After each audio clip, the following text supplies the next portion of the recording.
Hi, Arrow. It's Kristen Lappas. How are you? Absolutely fantastic, and feel totally blessed to get the opportunity to share a conversation with you.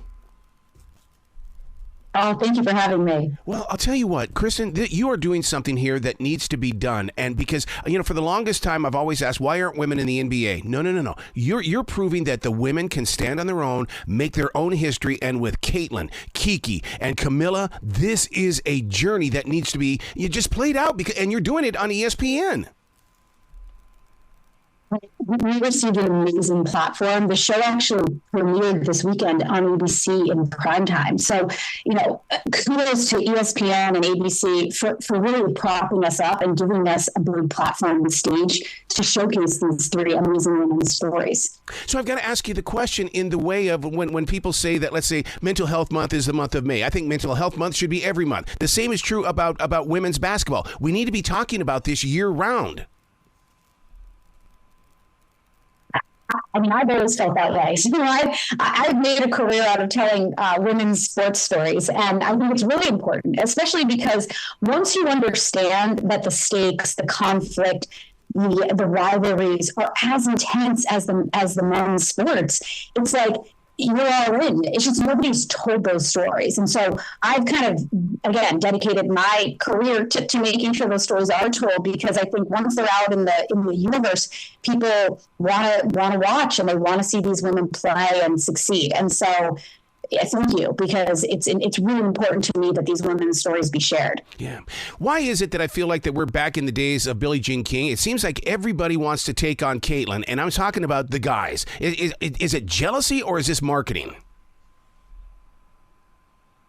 I think it's probably marketing. I will say this, though, that one of my mentors in the industry, his name is Tom Rinaldi. He's a reporter for Fox. He said something to me right before I interviewed Caitlin that really, it changed my perspective on the whole thing. He said, in 25 years, your two daughters are going to know the name Caitlin Clark the way you know the name Billie Jean King. And that kind of really stuck with me, that she is not only, doing amazing things on the court, but she's changing things. Like, the WNBA is now chartering flights. Like, they used to fly commercial last season. And so she's really changing things for women. And I think it goes so far beyond the basketball court, which is incredible.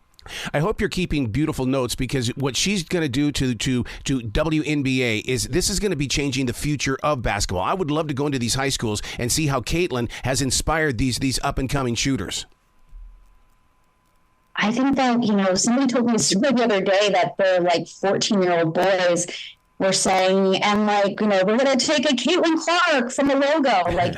She has become mainstream. It's not like I'm going to do the Michael Jordan. It's like I'm going to do the Caitlin Clark. I know she's influencing young players around the country, specifically because of how she carries herself. With such poise and confidence for a 22-year-old, it's really impressive. We can't leave out Kamilla. Kamilla is from Brazil, but she also has Carolina connections. And oh my God, she is a superstar to us. Oh, she's phenomenal. 6'7", amazing athlete. But more importantly to me, her upbringing. She was born and raised in Belém, Brazil. She was, her mom runs a spice stand in the streets, very humble beginnings. And so she left home in Brazil at age 15 to try to make a better life for her family through basketball in the United States. And she now, as the third pick in the WNBA draft, is finally able to do that. So it's been really rewarding seeing how far she's come, and now she's able to help her family through the money that she's earning through the WNBA. Do you think she's going to return us to the older, more passionate days of basketball in the way that being 6'7", Kareem Abdul-Jabbar, that game is missing these days because of the three-point shot? I think Kamilla is going to take us back. What do you think?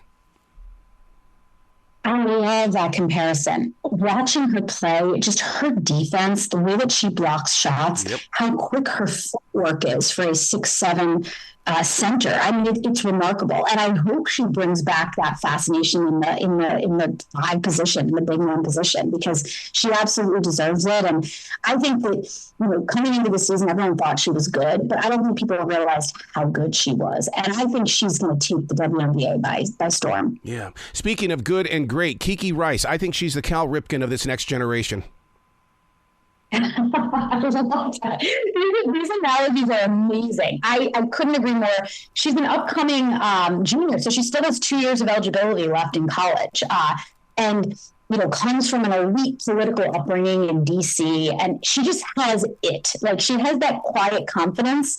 And I'm really excited to see what she does the next 2 years. And I hope she has a lot of people following her journey now because of our show during the remaining 2 years of college. So now, what is it about the UCLA program that has turned them into, my God, giants all the way around? They're always present when it comes to basketball. Yeah, I think it's a lot of different things, but the fact that the men were so successful and have the most national championships of any program in the history of the sport, and the women now wanting to be in that position and to bring UCLA its first women's national championship to the school. For Kiki, that was really important. She was like, I don't want to go to UConn where they've won a million times. I want to be the first class at UCLA to bring a championship home. And so I think her and the sophomore class that she was a part of, it was some of the best high school players in the country all uniting together to try to accomplish this mission of bringing UCLA its first title. Is this going to become a tradition each year? We're going to be introduced to new players? Man, I hope so. I do too. The second season has not been officially greenlit yet, but I'm putting pressure on ESPN. So hopefully we get to do this again. It was an experience of a career, and these women are amazing. They just need their stories told, and they need the platforms to do it, and people will fall in love with them. So I hope we get this opportunity again. Well, you're also showcasing how real they are, and that they don't have a sports ego or anything like that. They're just down to earth people who happen to love the game of basketball. Exactly. And, you cover musicians and entertainers. It's always the same, right? They're just people. And they love and have a passion and are really good at a specific thing. Yep. But I think humanizing, these women and showing their families and where they come from, that was really important to me when I was making this series. Wow. Well, congratulations on doing that. And thank you for doing that, because it really does. It keeps the girls in our life. And it really, and they're not on the 6th page of the newspaper anymore. You're keeping them on the front page. Oh, I love you saying that. Thank you so much for having me, Arrow. Well, you be brilliant today, okay? Thank you.